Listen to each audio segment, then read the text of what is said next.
I started with design. I graduated architecture school. In fourth year, Corona happened. I thought, what am I going to do? There was an influx of digital production. So I started freelancing. Freelancing took me to, I think, 1 or 2K. Then we did 12K MRR as well. In the website development. In the website development. How I started was, it was very interesting. There was so much saturation in the market. I had to stand out. So I told them, any client, $5 is all it takes. Give me work. I'll do anything. Just make sure that you leave me a 5-star review.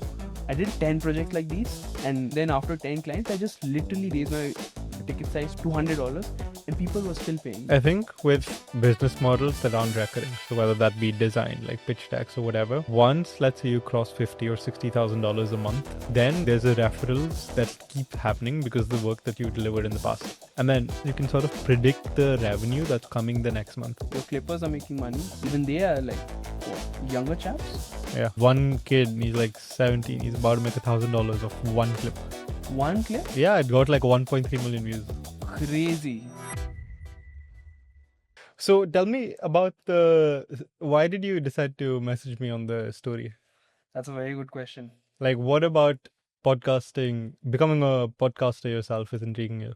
So, as I was saying, I was thinking of starting my own podcast. It's very interesting. I was thinking, let's do it in VC field itself and the tech field, and we'll get people on board and, sort of share. You wanted to do podcasting to get clients? Essentially, right? The gist of it, and also make network and, sort of create a better LinkedIn network. So in the sense, were you planning to invite people over Riverside? Yeah. And that's when you sort of share that story. And the second I saw it, I was intrigued. And I messaged you and I DM'd you. I thought, oh, cool. And of course, it's also about proximity, this thing that always keeps in my head in Delhi, which I believe it's not happening for me. You're the average of the 5 people you hang out with. And of course, we hung out in Bali. And I feel like the biggest change in the last 3 months has been my health, because if you remember, I had taken oath that I'm going to get fitter and I'm going to get leaner by the end of this year. Yes. And I'm pushing towards that goal. And I thought, okay, let's do it again and see what's the next step. So I guess the two things, first of all, in Delhi, this is the first part, right? In Delhi, why are you in the wrong environment technically? I feel like it's a good city as well. The food is banging, as you were talking to Sayam, the food is good. And then the second part is, bro, you've lost weight. Even when I saw you today, when you were walking, right? Yeah. I was like, this Pulkit from afar. I'm like, bro, because even in Bali, right? We'll tell them about Bali as well. But even in Bali, you had an oath to not buy clothes. Yeah. And now you're wearing a fly brown t-shirt. You remember? When I first saw you, you were wearing an anime-looking t-shirt. You were in fucking jeans little shorts, which were ugly as hell. And you were wearing a tight anime t-shirt on top of that. And I'm like, bro, wait. This guy speaks too well. Yeah. He's making money. His clothing sense doesn't make sense. Yeah. And you remember what I told you that once you lose weight, once you're happy with your body, you'll start dressing up. Yeah. Because, it's been a thing, body and weight dysmorphia. It's a big deal for me. Throughout my life, I've been a fat kid. Bro, it doesn't go away. Yeah, it doesn't go away, bro. It's in there. It's embedded now. And anytime I'm sort of taking too many calories now, it's daunting for me now. Right? So I've sort of taken complete shift to my lifestyle. And if you remember, we went to the gym in Bali with Kasimi and dude. I was embarrassed, dude. Yeah.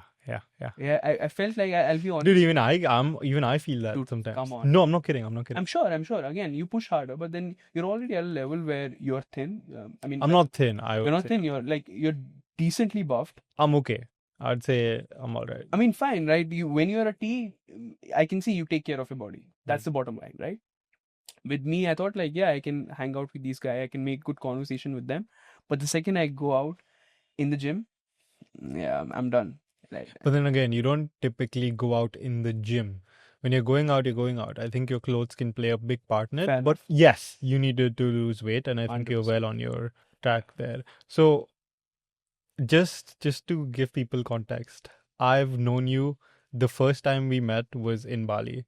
That's right. The way we got to know each other was in IIW. You decided to join that. And for context, we're no longer doing IIW in the short term because, he's making way too much money as it is. Yeah, Let's be honest.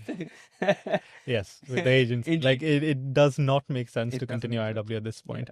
And the comments, they were all over the place already, but with comments, right, on influencers and like other creators, what people normally say, they comment, if you're making so much money with your agency, then why would you launch a course? Dude, Bro, I feel like that's true up to a point. Yeah, fair. I feel like Arthur and I, we did launch IW because we wanted to learn. 100%. Because we wanted to fuck around and be like, okay, what happens? Let's press a few buttons. Let's launch a VSL. How real is this content shit? So we launched IW. Yeah. The money, we spent more money. I know. And we made a decent amount of revenue, okay, for like a first cohort launch. And then we had 120 people that we accepted. And then what was the ticket again? $300 something. $300. I think it was 30,000. Yeah, so 30,000 INR. 350 something like that. 300 to 350 around that. 350 USD was the ticket. So we made a decent bit of revenue. You can do the math. And then after that, the profits, we put it all. We put all the fucking profits into different property pieces. You had booked, dude. Yeah. The property itself was like 1.2K in Bali a night. And we were there for like 3 nights? Yeah. So we spent that money like it was nothing, but it was fucking fun money. Yeah, 100%. And the meetups, bro. Yeah. Everyone really, whoever came to the meetup. Bro, the fucking Delhi meetup. It was crazy. Yeah, you guys say the most. You guys say. I really wanted to meet you. That's why. Dude, the Delhi guys were sick. They had like a lot of energy, more energy than I would say like any other meetup. Yeah. Fucking crazy folks. Yeah. And they ate so much food. These guys had no reservation on the bill. Yeah. In the Mumbai meetup, people were a bit shy. They were like, no, let's order. Not in Delhi. I'll order one coffee. I'll order this little. Bro, there people were ordering fucking sushi platters, bro. They had no reservation. Yeah, that's Delhi, bro. That's Delhi. That's typical Delhi. Bill came like around 50K. Oh, wow. Fucking dinner. You went to Miso Sexy, right? Yeah. That was because that was the only place that was letting us record. Yeah. That's also a Delhi thing. Yeah, only a Delhi thing. Because I think it was a weekend night as well. Yeah, I guess so. So, yeah. But we told them we're like 20-30 people. Do you want us? Like, yeah, we want you. Please come over. They also wanted to get their MRR high. Yeah. No, I don't. Yeah, sure. Yeah. Restaurant MRR. Yeah, restaurant MRR. But yeah, going back. So I know you from IW. The first time we met was in Bali, and what criteria were you chosen in? Because for IW, the Bali winners, there were 3 criteria. One is the guy who makes the most money. One is the guy who has made the most impact in the community, and the other one is a vibe random pick. I think from what I remember is that you mentioned the most money guy was I think Yash. There was another guy, he just wasn't qualified because he didn't do anything IW. Exactly. So Yash was, I think, the money guy. I was almost like a vibe and the rev guy because I made substantial more revenue after or in between the courses. And also you mentioned, if you remember on the call, there are people who are doing more rev than you, but the whatever, fuck that. Yeah. This is starting to feel like a bit of an IW endorsement, so I want to reiterate. We're no longer doing that. There's no course, guys. You cannot give me your money. I don't want it. But yes, and then in Bali, how much revenue were you making? I was making, I think, so I was already doing my software agency then, right? And I was sort of finishing, pivoting there. And with the podcasting, I was making like 4 or 4,500. And yeah. Fast forward now? 15.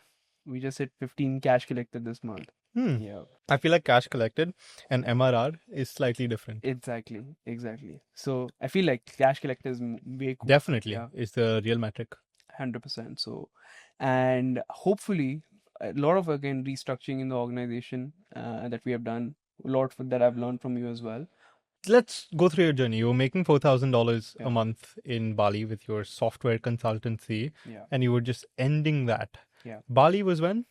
Bali was how many months ago? May. And today we're in October. November. Fuck. Yeah. Fuck. Almost end of the year, bro. Now we're in November. Fast forward, you're making 4 times that. 4 times that, 100%. Break me through, what did you first start off with, right? Give me like, okay, you're doing software consultancy. What is that? And then what was podcasting at that time for you? Or what is it now? So with software agency, I think the biggest issue was we got higher ticket clients as well. But myself, I wasn't the software guy, right? It's something I pivoted into because that's where the money was flowing. I started with design. I graduated architecture school. In fourth year, Corona happened. I thought, what am I gonna do? I'm not gonna be an architect for sure. On paper, maybe sure, but like, I can't do this. That's when I thought, okay, UI UX design is popping up. Corona happened. There was an influx of digital products, right? And there was a high demand for this skill. So I started freelancing. Freelancing took me to, I think, 1 or 2K. And then what happened was a lot of people were commenting that we want to get these things developed as well, right? So refer me people. Okay. Maybe I can do that. These are websites. It's not that difficult. I'll figure it out. Turns out it's not that easy as well, because website development, there's a lot of things to it, right? Because at that time you had no background. No background, no whatsoever. I mean, I consider myself to be quite technical, but still not code. Not code at all. And back then AI wasn't there, right? So today you can maybe make a website, you can sort of use Lovable or whatever, and navigate through it. But back then it was really tricky. So I hired a couple of people. I thought, okay, let's just hire talent and they'll deliver. Yeah, that doesn't happen. Humble beginnings. Humble beginnings, bro. Big time. And lost clients, reputation, a lot of stuff. But then we jumped back. I found this guy who became the CTO at Raw Canvas. And then we did 12K MRR as well. A couple of in the website development. In the website development. And was it just website development, or was it a client and website development? How did you get your first client? First, I think 100 clients were 100 clients. Yeah. So I was doing low ticket, right? Jesus fuck. So how I started was, I was again very desperate to make money. Just because I wanted. I don't think I've ever had 100 clients. Yeah. In my life. Yeah, so you can actually see my profile right now, guys. By the way, if you want to, I am a top-rated seller still on Fiverr. Yeah, I don't know top-rated. If they have demoted me for some reason, I don't know, because it's been a while. It's been a while. Yeah. It's been what, 2-3 years? Yeah. So I was top-rated. How I started was, it was very interesting. There was so much saturation in the market. I had to stand out. So I told them, any client, $5 is all it takes. Give me work. I'll do anything. Just make sure that you leave me a 5-star review. I did like 10 projects like these, and it took a while, right? You had to please people. Then I just made the ticket size to $5. Even on Fiverr, how did you get your first order? Because I remember signing up to Fiverr as well. Yeah. What did I sign up as? I think a graphic design or something. I was 15 years old. Yeah. I was just difficult to get my first order. Fair. What I did is I paid someone for a fake. No, I basically paid myself for a fake order. Yeah, that doesn't work though. Yeah, I did. Yeah, I did that as well. Yeah. To be fair, but I was lucky, I believe, because I told you, Corona right then and there happened, right? So there was an influx of demand for digital products. Yeah. And there wasn't enough talent to cater it on even Fiverr itself. So $5 got me through the door, because people thought, right, there were so many rudimentary projects that people were launching. Let's just try this, because this was the Zoom and Google Meet era, where people were just experimenting with fuck all. I think that era is still very much alive. Yeah, still, indeed, still prolonging. So that got me the first breakthrough, and then after 10 clients, I just literally raised my ticket size from $5 to $100. And people were still paying, because did at that time, did Fiverr still have that orders in queue? Yeah, it did. It still has it. Yeah, still does. At that time also it had it. So then at $5, let's say you had like 4 orders in queue. Yeah. Right? And then you fish it to 100 and you still wrote 4 orders in queue, and then people were like, okay, people are paying for the $5 service. And plus we have great reviews. And then also what Fiverr used to do is it'll keep a snapshot of the work previously you have done, right? So that was crazy, because I did amazing work. I believe I had a knack for design. That's why I joined architecture as well. And I was doing decent work for the price at least. So people like, okay, yeah, sure. I remember one day I got like 22 orders. Yeah. At $5 or 100? Or $100. Jesus, man. And I was like, fuck, how do I cater to this? At that point, why didn't you raise your prices more? Because what happened was, this happened overnight. I don't know what happened to the Fiverr algorithm or whatever. I had 6 orders in queue, and there's a way to also stop the number of orders that you can take. Yeah. I never thought I'll need that anyway, because I was like, okay, let the orders come in. I'll find a way, right? Jugaad kar lenge kuch na kuch. But then one night, I don't know what happened. I got 7 to 8 orders simultaneously. And then I didn't want to cancel it, because if you Fiverr is very bad rating, yeah, exactly, bad rating plus the Fiverr algorithm will put you down. I went through a lot of Reddit posts. It said that your account's gonna get banned. not banned, like it's gonna demote sort of your relevance. So I just hired people from my architecture school itself, and this was for web design, web this was for development. just web design and mobile app design as well. Yeah. Yes, so reels. Just design or development? No, just design. Okay. On Fiverr, I Thank only fuck. did. Yeah. Because if it was development as well, Yeah, you'd be shitting your pants. yeah. I wouldn't be sitting here. Yeah. I'll be in that agency. I'll still. And then was it still Figma that you were designing in? The or? Figma, yeah. Okay. No, I started with Adobe XD. It's not still Yeah. around, right? Adobe. That was Oh, yeah. Adobe's miserable try at UI software Hmm. before they wanted to, buy out Figma. Then I switched to Figma because I was very accustomed to the Adobe ecosystem altogether. I remember that when I was in 5th year, I was making like 3-4 grand consistently, like 2 to 4 grand, somewhere in between that, consistently, because I raised my prices even higher. Right now, I was charging like $150 per page, landing page, and I had an internship as per my curriculum in architecture school. By the way, I did bachelor's in architecture, a 5-year course. So, do you regret that? I don't regret that. I think I owe everything to that degree, and I made great friends in college. I actually love the experience of college. I hate that, Corona happened. Okay, let me rephrase. Do you think it'd be more ahead in life if you didn't have that? I don't know. In retrospect, I believe design got me through what I'm doing right now, right? And the first push, at least me learning the softwares, was because of architecture anyway. So, I mean, I have to give it that at least. And then could you learn the same design without the college? 100%, 100%, 100%. So then what did it do for you? Yeah, I think you'll be surprised that I was introverted.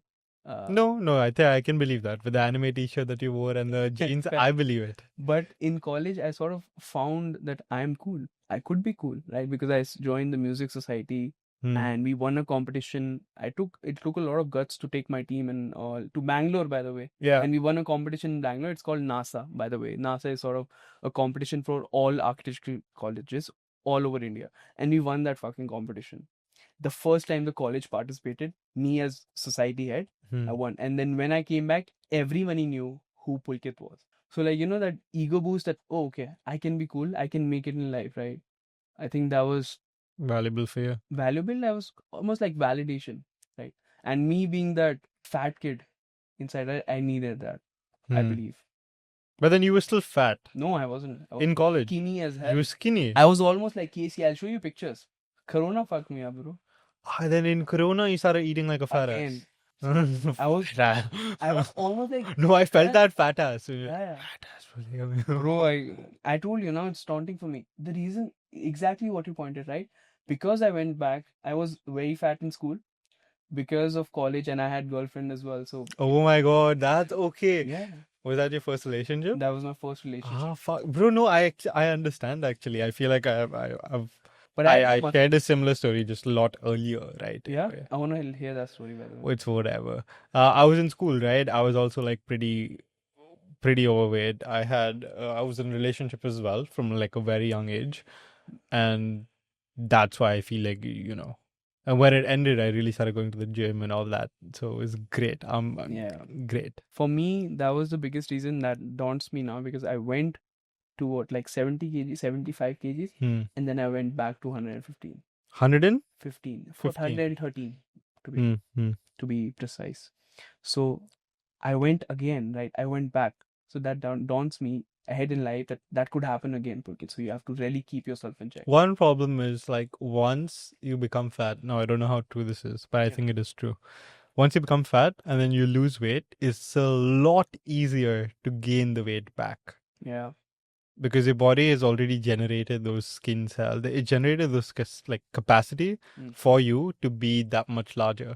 So then even when you lose weight and you eat a little bit, like let's say you eat 100 additional calories, instead of your body trying to burn it, because it's already done the work once to make that fat possible in a way, it's very easy for it to also just store those calories as excess, like fat, essentially. So that's one of the things that even, I go through. Even till today now, I have to keep my shit in check. Like I'm very careful with what I eat. But at the same time, it also depends on my priorities at the time.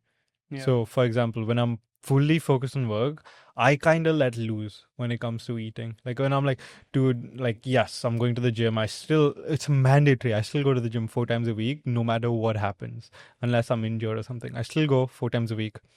And when I'm fully focused on work, I don't care about exactly what I'm eating. I keep the workout on, but whatever. Dude, there's so many anecdotes that I so much resonate with you, right? That's the reason why I got fat, I believe, in Corona in hindsight. Because I was making money.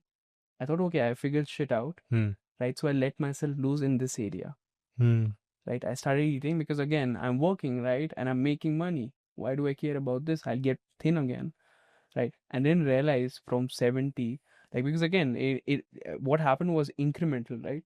So I went from 70 to 75, then 80, never fucking realizing that, I'll Yeah, get you're to on a bad start. 113. Yeah, I should keep my diet. Dude, this is making me scared again. I'm gonna keep my diet in check Yeah. now. I'm not gonna eat anything today.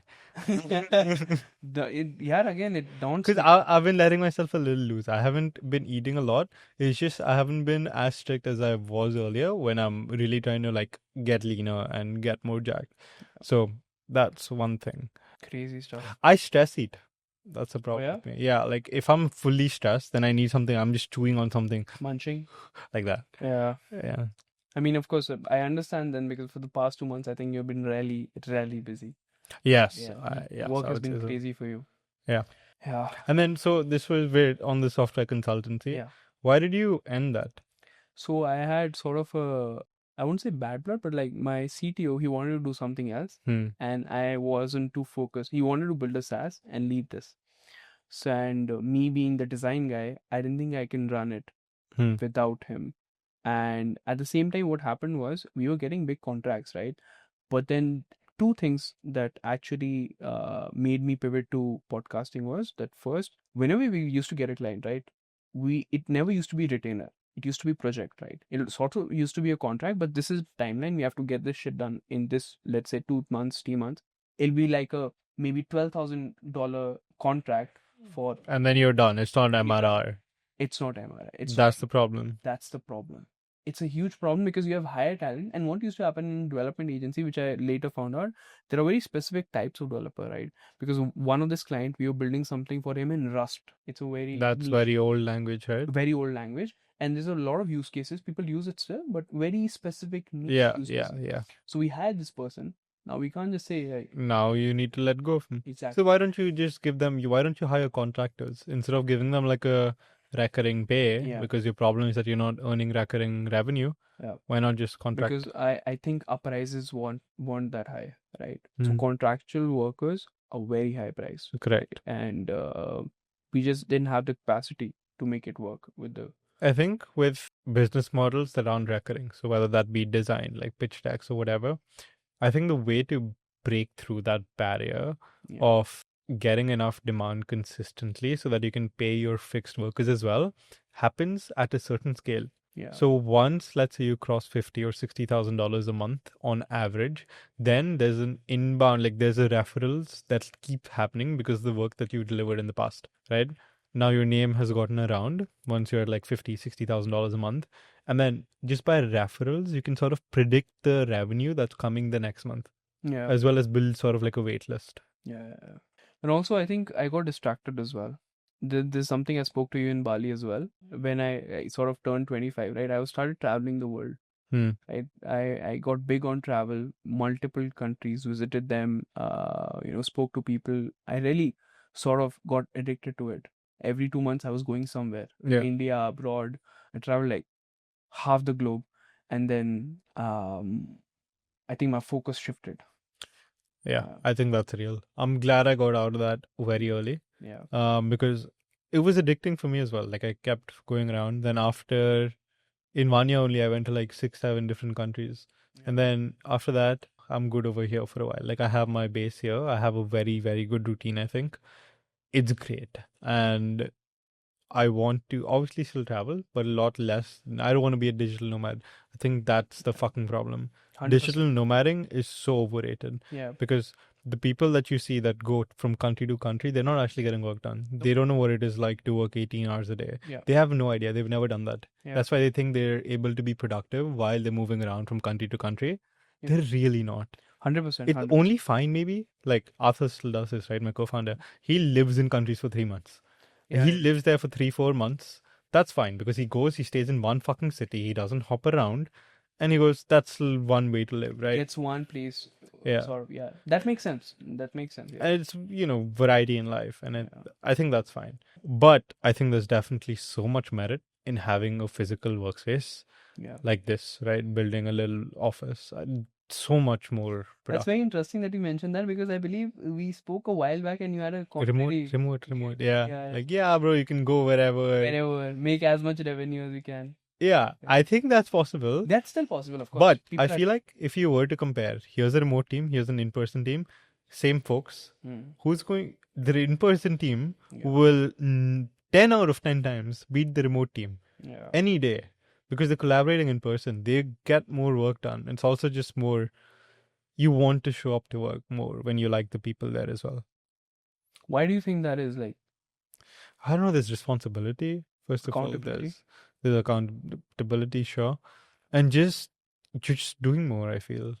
I feel that's why. So I work from cafes, but like not cafes, like work cafes. Yeah, work cafes. Right. That's really worked out very well for me, because whenever I go there, right, there are people working. I don't know. There's some sync that I get into. I put my headphones on and that accustomed to that environment, and I just become more productive. Right. And this, what you mentioned before, right? I experienced that in Bali. The people over there, I mean, it's all good. It's a good lifestyle, whatever. I'm pretty sure they're not working 18 hours a day. Exactly, dude. The fucking Bali people. I honestly, Pulkit, when we were in Bali, I did not like Bali. Yeah, same. I didn't enjoy Bali. I enjoyed Bali, but I didn't like Bali. I get it. Yeah. I'm not going to go back. I don't see myself ever going there again. It feels like a mosh pit of Instagram reels. Yes. Yeah. That's the best way to describe it, by the way. They're not seriously trying to build a business there. I don't think you can build a serious business there. It's not fucking possible. And it's just creators who build up the hype, right? In a way. 100%. And I mean, it's all good, but you can make money. It's a small fucking island at the end of the day. Exactly. And they've just put Western shit in like cafe lattes. Gyms, cafes, and all. That's what's happened. Yeah. You can do that anywhere, by the way. Like, I can buy a private island in the future and just... Yeah, that's it. Distribution, clipping. Ugly. Yeah, dude. Honestly, countries should also do clipping. 100%. For like tourism and shit. I feel like that's gonna change. It's gonna change politics as well. 100%. And with Sora and all coming in, people don't even know what clipping is yet, though. Oh yeah, fair enough. We'll talk about that. With Sora and all. Tell me then. So, what made you? Because software like the software side, your CTO, something happened, you want to do SaaS. Do you think that was the right move for him? For him? I mean, it's not working out very well for him, but I really hope all the success to him, to be fair. Right? He's a great guy, and he left... Every time someone says he's a great guy. I mean, in retrospect, I think we could still build that software business, right? Especially now, looking at the space and now how it's booming, right? I think we could have made it. But then now I'm very happy where I am, right? In the past 3 months, I've gotten... Do you have a co-founder now? I don't. Solo, yeah. Yes, solo. 100%. And I think a lot of intricacies of the business were flawed from the very beginning when I shifted to podcasting in January. So which has been fixed. And I hope by next year, we're going to make the best out of it and cross 100K. Yeah. And then what made you choose podcasting out of everything that you could choose? I think I started with content for healthcare. So if you remember when we were on calls on IRW, I was thinking of doing it for health professionals. I tried that for 2 months. There's a lot of friction with the regulations and everything. There's a lot more friction to get doctors in the US or, for that matter, any Western country, right? They're very hesitant. And because of that friction, for us, client acquisition was getting harder and harder, right? So even though if it was a big ticket client, it'll take us harder to get that particular client. And we weren't very enthusiastic about that niche. We were targeting surgeons, by the way, right? We just thought, me and another guy, surgeons have money. Yeah, they have money, so why not? Let's try it out. And we were getting decent responses, but then we saw all this regulations and things that we have to go through and thought, oh no, yeah, it's not going to work out in the long run. I think we should change niches. Did you talk to Kulpreet or the other woman who was also there in RW who were doing it in the healthcare niche and succeeded? I spoke to Aishwarya. Aishwarya. Yeah. I spoke to her. I booked a call with her and I spoke to her as well. She mentioned the same thing. She said that that's why she's doing very well, by the way. Yeah. In the Indian market space, and what she has done now is the rev share thing With the doctors with the for doctors. for appointments booked. Exactly. That is Yeah. incredible. Yeah. And it's easier for Indian. I think us being Indians and catering to the Indian markets, it's better, and that is the right move in retrospect.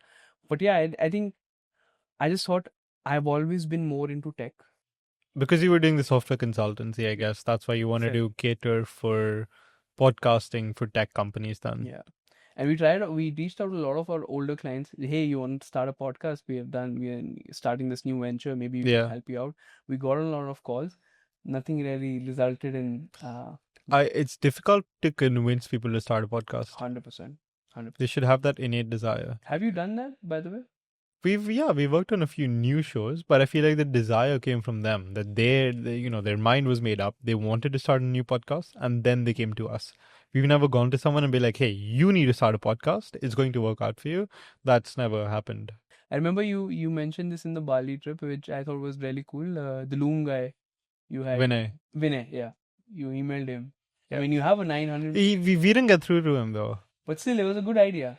I feel like I should tweet at him, actually. 100% you should. Especially now.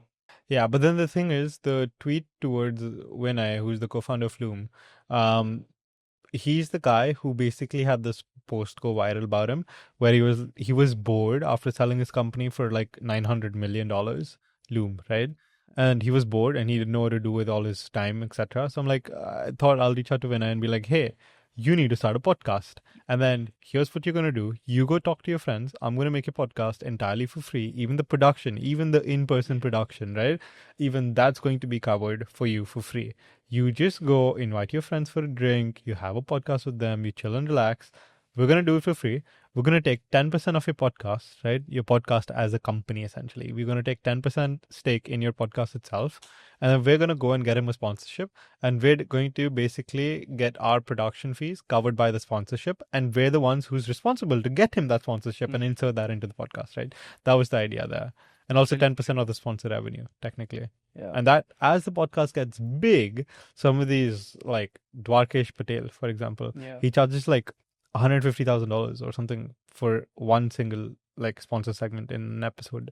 If I'm not right, it's either 150,000 or 450. I don't remember. Crazy. We reached out to a podcast client. It's one of the most well-known podcasts in the space. Like literally, Pulkit just spoke to me about this podcast. It just came up in conversation naturally, and he had no idea that we reached out to them and closed them. So I saw a tweet by the host. And he was basically looking to hire some individual. He was looking to hire an individual. Like an editor? Yeah, no, not an editor. Just some strategist overall. An individual. Okay. And I saw the tweet. It went pretty viral, actually, that tweet. It had a lot of people reach out to him. Like, got 200,000 plus views. Okay. And I'm like, yeah, whatever. I feel like, dude, why not? Shoot. So I shot him an email. I wrote a very, very candid email, like from my heart. And I feel like my candid, cold emailing has become so strong. I'm like able to reach anyone. So I just quickly wrote an email. Hey, noticed you were looking for an individual. I'm not an individual. I'm an agency, but here's the work we've been doing. I think we have good taste. Would it make sense for us to chat? That's it. And then he asked me what are the top 3 things you would change about my podcast. I gave him the top 3 things I would change. Yep. And he's like, and then in my last part of that email, I'm like, by the way, I work weekends as well. So happy to do a call before Monday if you're down. Right? That's literally how I type nowadays. So it was a Friday night and he's like, I'm free in the next 15 minutes.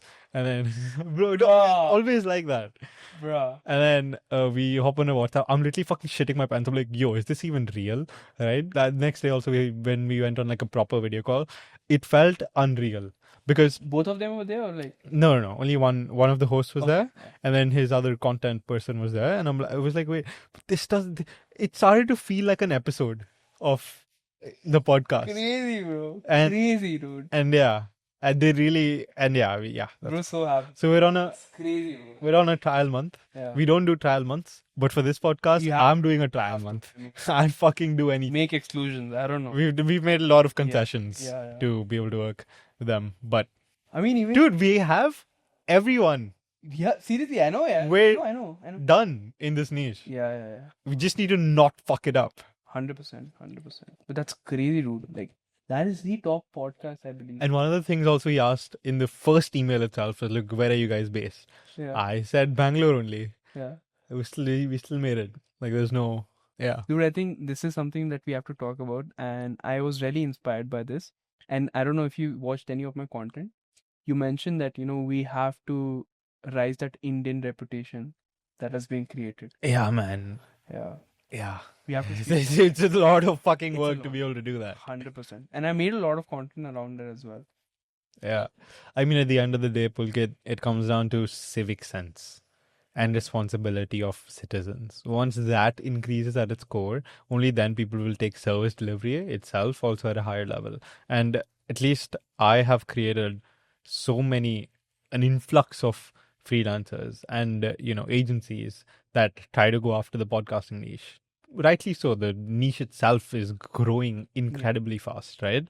And there are so many folks that reach out and get work done. A lot of the people I talk to still say that, hey, I've had bad experience working with agencies. And that's just because it's the right people. They become good at sales, but their service delivery is shit. Tell me about, let's jump back to the podcast, right? Yeah. Then you reached out to everyone from the software business. That didn't work out. What happened after? So we actually had a couple of VC funds itself, and they were making YouTube videos as well, right? Yeah. So this crypto VC fund, you can cut it out. I don't know. You can use it as well. Woodstock, right? It's based in UAE. I thought we'll shoot a shot. I spoke to the guy as well. He said that we might be interested, but then he just took too long to answer. That I thought, okay, never mind. Let's just do outreach. It took me a while to figure out mass outreach, right? Because I remember Arthur kept saying on the IIW calls as well, do more. And we tried that. Me and I had someone. It was incredibly good, by the way. But deliverability got effed. On emails? On emails. On like hyper-personal emails? Hyper-personal emails. How? Because we sent too many. How many? Like we were sending 31 from one mailbox. Yeah. So because we were getting replies, I mean not positive, but we were getting replies. We thought, okay, we are almost there. Let's just reach the touchdown, and we fucked up almost. And was that your main domain? No, not main. I never use my main domain. Okay. I never want to be in a scenario where a client is messaging me and I can't reply back. Dude, we've been using our main domain for hyper-personalized. I might need to avoid that risk. But that's all right, because you won't be sending too many of them, right? Like 10, I don't think it matters, because even I do send some. To be safe, because it's a main domain. Anyway. Yeah. So I think now, almost after a year, we have sort of figured out emailing. Right? And what has changed is that when I was trying to increase our revenue, I was trying to get more and more clients. Right. Even lower ticket ones. We were doing, like, at one point of time, we were doing 4 episodes for $2,000. What were your deliverables along with the episodes? So we used to do 2 long form clips. 1 podcast episode, full edit, and 4 shots. And the gist of it, again, I'm posting everything else, right? All the works, but like the assets I'm talking about. These ones, and thumbnails that go along as well. Now we just have raised the prices and sort of fired clients. Never mind. And we have started working with a few new clients as well, and we are really hoping to get some results for them and sort of get our roster better over time. Yeah. Sick.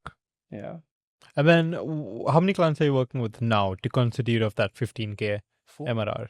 4. Yeah. Okay. You can do some quick math there. Yeah. Average ticket. And then is your ticket size on an upward trend right now? Upward trend, yeah. Good. We are also including now advertisements for inorganic ads. Essentially. So it's going to, I think, further increase it. I mean, again, we'll be spending that, but the MRR will be increasing. And I think it can. And then how did you get that first client in the UAE part, the UAE crypto? We didn't get that client. Oh, that never happened. That never Okay. happened. We were really optimistic that it'll happen because the guy was pretty chill, right? Hmm. And whatever work we had done for him, we would send him an invoice. He would like say, okay, cool. Okay, and then so which client do you end up getting, and then how? So it wasn't the best start to the client, right? It's a private equity firm in UK. I think 750 an episode, something like that. And we were doing like 2 episodes a month. But then I think there was just too much back and forth with his own guests that, their PR teams would get in that we want to change this, change this, change that, etc. And we would create the assets. There was just too much back and forth, and we weren't getting results anyway. Just think of the most boring podcast you can have, make it 10 times more boring. Yeah. There are many others. If you were to recommend another person, right, Pulkit in the architecture before year 5, right, year 3, how would you recommend that Pulkit today to start making money online? Start making money online. I would probably get into content only. I think media is going to be crazy, and that the entry point or the barrier to entry is quite small. Right? Mm-hmm. I would have wanted to be the first ones to get in the space. Basically, what Imam did, right? With As in? the hyper edited content, right? Yeah. That was an upward trend. I would have wanted to jump on that train then and there and made like a full media production company. And what's interesting is before HeyGen, I had the same idea. Literally what HeyGen is doing with avatars and all, right? And we were also developing something on the side for AI and stuff. And we thought, yeah, maybe we can do it. And then why not do it? It just requires too much capital. Too much capital. Too much. Why didn't you raise? We thought of raising because we had contacts as well, but then my CTO didn't believe in that idea. And I mean, and I really went to him for all the advice, right? So Would you do a venture-backed startup? 100%. Why? Okay, venture from the get-go, venture. No, not really. It has to bootstrap. I mean, I feel like I've consumed too much content now, the VC content, to know better that get the business running, bootstrap before, rather than losing all your equity at the very. That's one thing I'm always on the fence about, right? Because with the agency, making a decent amount of money, right? Now what? Yeah. Like, I can keep making more and more money. That's one way to go about it.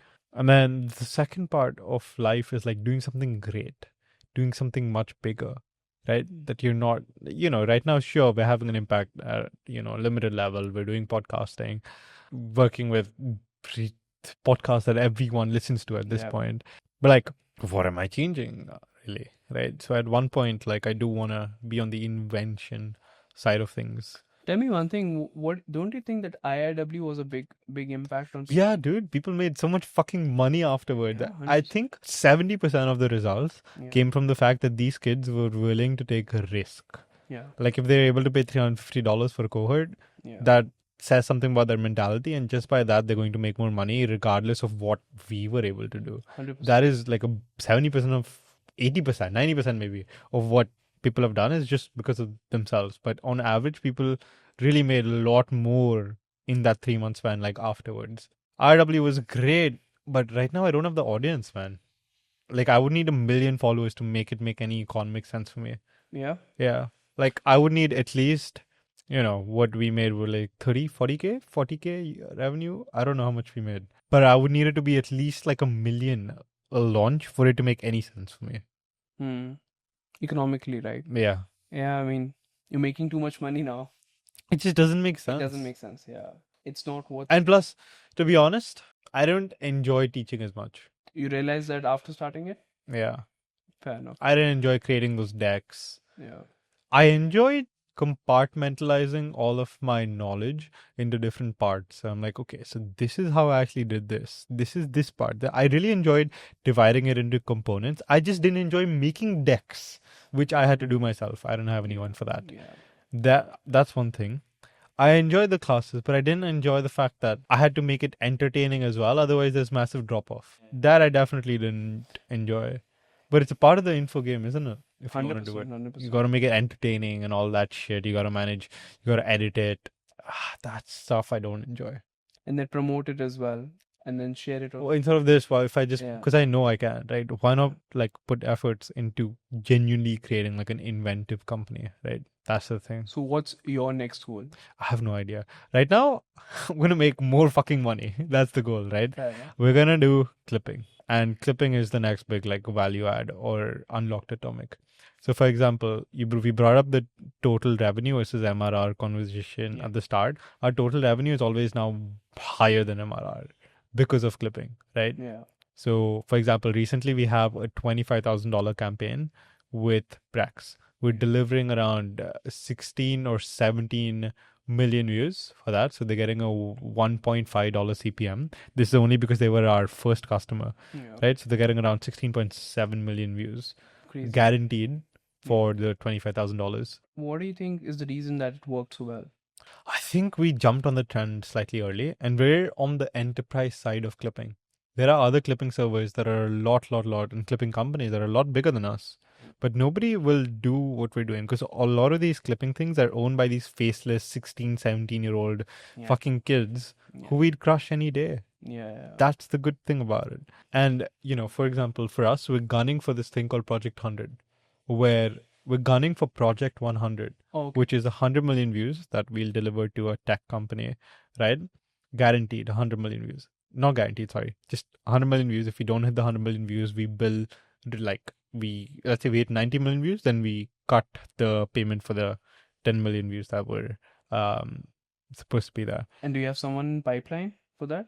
Yeah, we're working on a few deals there.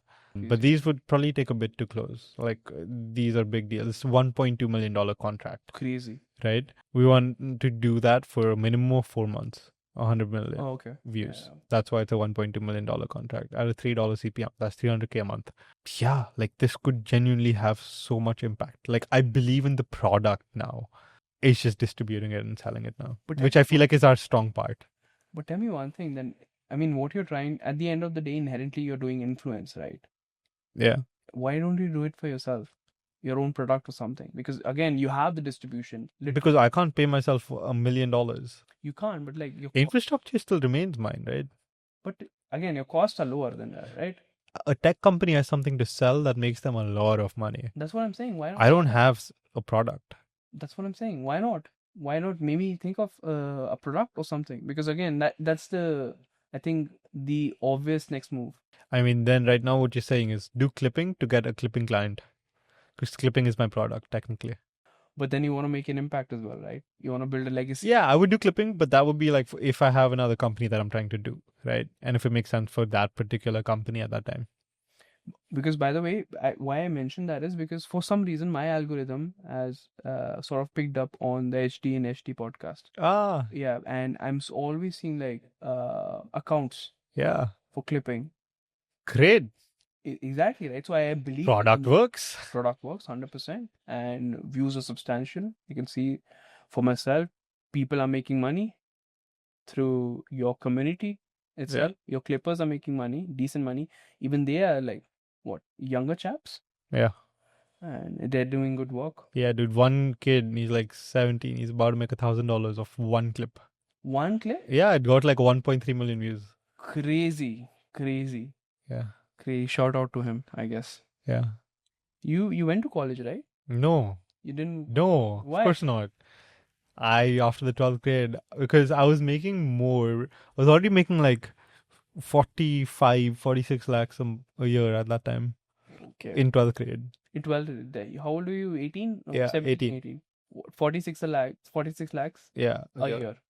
But then still, you would have to convince your parents, right? How did you do that? They didn't have money to send me. Oh, so then? I had to pay for my own college if I wanted to go. Now, they can't convince me to do that. Fair enough. I was having this conversation with Yash. You remember Yash? Yes, of course. He wanted to drop college. Yes, he's making enough. He's making more than enough. But then his parents are not too inclined. What about his parents, bro? He can move out. He's 18 now. He has moved out. So now what? I think he's got a sort of that shadow college. Bro, they need a fucking balls to go against your parents. Like, bro, what are they gonna do? You're gonna make money. Making money, you're living alone. They're gonna be, I don't know, sad for a month and... Yeah, whatever, they'll get over it. I think, but at the same time, Subah, college is a good time. I'm not here for a good time. Fair. But then what are you in for? You mentioned Domination. experiences, right? No, domination. That's it. That's my new. Domination. Look, I'm young. My life goal keeps changing. Yeah. Earlier might be experiences. Right now it's domination, bro. Fuck. Domination of what? I don't know. I feel like we're close to dominating the podcasting niche. Have you watched this show called Succession? Dun dun dun dun dun. That one. Yeah. Song. I only heard the song. Bro, you must watch it. Yeah. You'll love it.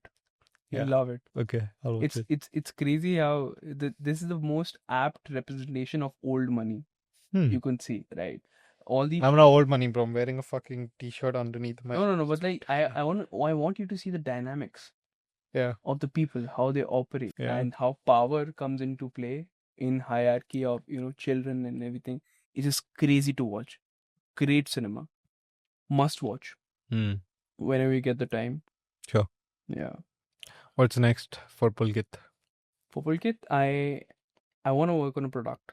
That's why I was pushing you as well. I want a product-based company. Product. Yeah, of course. And that's the natural progression. Right now, my goal is to hit 50K MRR before the mid of the next year. But then if you have something next in your mind, like a product-based company, how are you going to be all in on your agency as well? I feel like a lot of good work happens when you're in that all-in mentality, you know? But then I'm not thinking about the product as of now, right? Okay. Again, I'm not...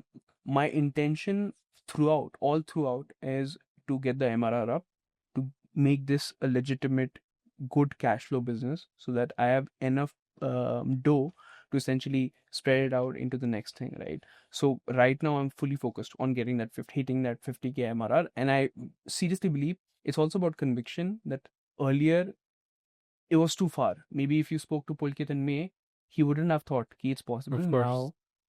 Now, just the way we got the clients, the last 3 clients. Cold emails only. Cold emails itself. Sure. And now I think with some of them we're getting decent results. We can tap into their referral network, because that's the way to go. Any way to build this enterprise. So I really believe in that happening, and I'm optimistic for that. And that could lead probably to 50K MRR plus before mid of next year. That's the way to go, I guess. And then I want to work on a product. So you found clipping, right? Yeah. Clipping is a product essentially. Yeah, I would say so. There's a lot of tech infrastructure. We're building a full custom platform off Discord. Exactly. So it's literally... And you're providing utility as well. So it inherently is a product. It is. So it's a very unique product because it's community driven. It's a unique product for sure. Yeah. I love the word you use. What's the word you use again? Omnipresent. Omnipresence. Yeah. That's the, again. A few people have really said that. Even some prospects we talked about clipping, they're like, omnipresent. That resonated. It's good. I don't know. It's a great word, right? Yeah. And being omnipresent is because of the product. That's the result of that product, for sure. Right? So I want to find that next thing. Hopefully in this cluster, in the podcasting cluster or the VC industry cluster, so that I can pitch it to them itself, and it's easier for me. But yeah, I don't know. We shall see. Yeah, for sure. I'm really, really glad that the clipping came like right at my footstep. Like, how when did it came. You get into it? Because one of our clients, Henrique, HD. Yeah, I know. He went Henrique Douglas. Henrique, so he went to another, because we were doing his podcast at that time. We were a podcasting agency. He went to another client, not another client. He went to another agency to get clipping done for him. I'm like, wait. No, we want to be end to end. Hello, that's not how it works. I can't do clipping. Shit, I don't have this infrastructure. I want this infrastructure today. Yeah. And I literally started researching the same day. How on earth do I build this? Because I was getting scared. I'm like, wait, these guys... I later realized that they're only a clipping agency. They would never do his full podcast. Yeah. So we were never in thread. But I was like, oh my God, we might lose a client. I really like working with him. I don't want to lose him. I'm like, I need this clipping with me. I want this. So then I went, and there was this one guy who's selling his bot on Discord for like fucking $1,000 a month or something like that. Yeah. Right? And he enabled clipping infrastructure on Discord, so we started using his bot, and he was difficult to deal with. Now we've become a lot more amicable afterwards, but he was very difficult to deal with. He wanted payments only in crypto. I don't have crypto. I asked a friend who it was a lot of shit to go through. We got that up and running. Then I put a story saying, I put a reel and a story.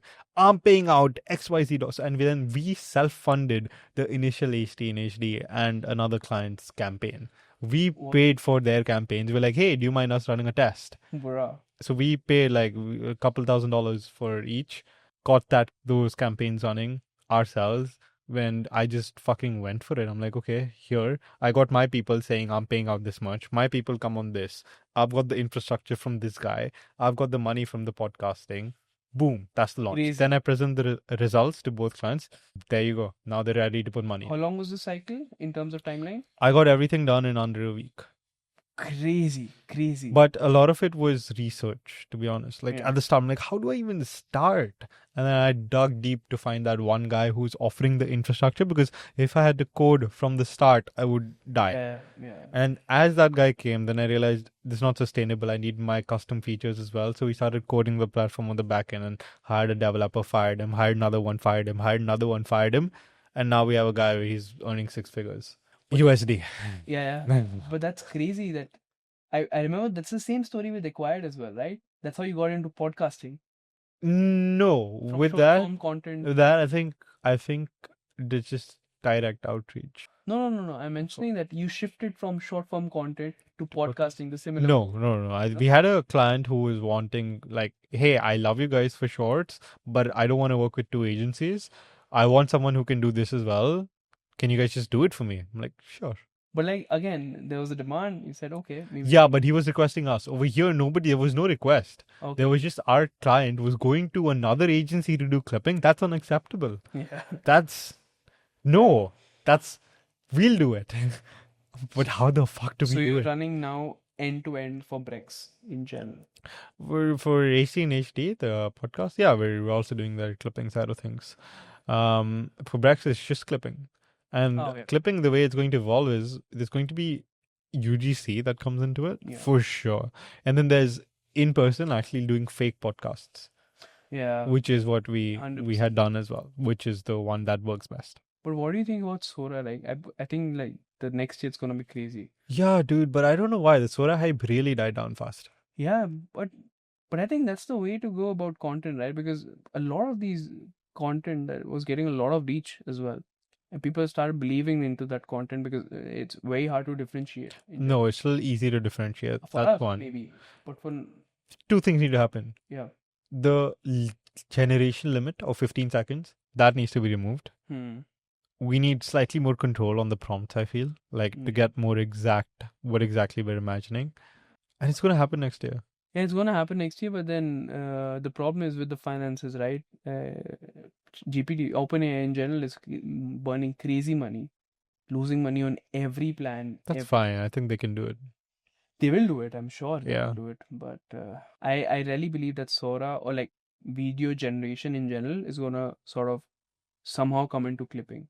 Yeah, for sure. It will. But how? So that's what I'm asking. Let's think of Coca-Cola. Coca-Cola. So even in Sora 2, right? There's this thing where it says, do you have any preferences of how you would like to set your own cameo? Like, so that when someone else prompts for you, like, let's say I want a replica of Pulkit, and Pulkit in his settings made his likeness public. So now anyone can generate a video of Pulkit. Now, if Pulkit in his preferences put, hey, in all videos that are generated by other users, I want a Coca-Cola can in my hand. Now, Coca-Cola pays you as the sponsorship because you're a famous actor. They pay you, right? Like, hey, just put this in your likeness that, hey, you need to have Coca-Cola. And then the millions of people that generate videos of you, of Coca-Cola, like of whatever Pulkit's doing, whatever. Let's say Pulkit jumping into a WWE ring, right? But you jump in with a Coca-Cola. That's advertising. That's marketing for Coca-Cola. And now that X clipping, so that one video gets amplified 100 times. Clipping is basically amplification of content in today's world. It can do anything as long as it's somewhat decent. So is it just a volume game, do you believe, or is it about the quality as well? Because quality matters. It does. But quality gets exponented. That's not a word, but it gets exponented with volume. Because what I'm thinking is with Sora and all, right? If enough people do enough shit, it can get bigger than any maybe clipping of tech companies or whatever. I didn't phrase that sentence well, but like what I meant is that video generation, right? You can come up with more creative ways to amplify this companies, right? Whereas it clipping, it's a lot more, right? One more thing is, even if Sora 2 has its own Reels feed, what clipping would then be used for is getting people to go and actually make the cameos. So let's say there are 4,000 people in a community, we put up a bounty, and then 4,000 people are then just prompting all day on Sora 2, and they're getting videos out, and those videos, if they get views, then they get paid on that. That could be an evolution as well. Fair enough. But then how do you account that this video, let's suppose if even if it gets 1 million views, right? That this brand was actually promoted with it. Because with clipping, what you're doing right now, you're taking clips of that actual podcast, right? So there's value to it because you're seeing that person, you're seeing that face. Like Yeah. with video generation, it could be completely opposite. Maybe there's a logo, but then how do you directly correlate to it to the company? I mean, as long as there's logos there, then there's brand marketing. Otherwise, if you want more specificity, then you can have SOPs, which are basically like rules for which every clip gets approved or not approved, right? Yeah. So, for example, your prompt has to include this for your thing to get approved. Makes sense. And that's why I'm saying we need more specificity in the prompt itself, like that you can have customize more things. Yeah. But let's say we also say then that, hey, this person's face needs to be there for 3 seconds minimum in the video. If not, then it won't get counted towards the bounty that a creator is getting paid for from the clipping. Fair enough. I think we got too technical over there for a second. But great talk. I'm actually very enthusiastic about next year. How long are you going to be in Bangalore for? What are your plans with the podcast? I want to hear more. I don't know. For now, I think we just keep inviting cool people. We have talks. We have 4-person setup here, right? Yeah. So tomorrow, I think I'll call another guy. Varun, I want to get him back on the podcast. Varun Padmanathan. He makes a lot of content on Instagram. He's very nice to talk to as well. I feel like he's very intellectually curious. So it's great speaking with him. You get a lot of new ideas, right? So maybe we do a 3-person podcast here tomorrow. Just why not, right? And then go from there, right? I want to do this as often as possible, at least minimum once a week. And I want to find the right co-host to it, right? So let's say 1 week we don't have a good guest, then we just come together and we either bring up a topic or we both do like our own research of, hey, here's all what I want to bring up with you. We don't talk for the week and we come back, or maybe we talk for the week. We don't talk about the topics that we're saving, and then we come and then we talk about it. Lovely. Let's go from the beanbag. Let's see how we get up.